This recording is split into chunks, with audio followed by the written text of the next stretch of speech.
আপনারা গেলেন বিকালে, এখনই চলে আসলে। বাপমার বাড়িতে জায়গা হয় নাই? আম্মা আমি থাকতে চাই নাই। তো তোরে কি দিছে? আমি তো যৌতুক আনতে যাইনি আম্মা। আরে সালামি তো দেয় 2-3 লাখ টাকা, তাই না? আম্মা আপনি এসব কি বলতেছেন? মেরিন আসার পর থেকে আপনি যখন তখন যা তা বলে তাকে ছোট করেন। আপনি আমাকে বলেন ওকে কেন বলেন? আপনি ওকে যা তা বলতে পারবেন না। কেন পারবো না? আর সে আমার বিবাহিত স্ত্রী। এভাবে কথা বললা কেন? উনি তোমাকে এত বাজে বাজে কথা বলবে আর আমি দাঁড়ায় দাঁড়িয়ে শুনবো?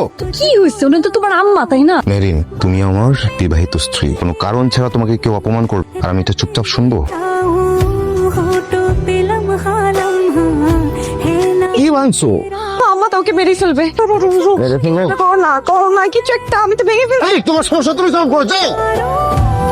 অনেক বেশি বাচ্চা মানুষ রে, সামনে আয়, আমি তার দেখতে চাই। আম্মা আমি বলছি এটা নিয়ে এত চিল্লাপাল্লা কিসের?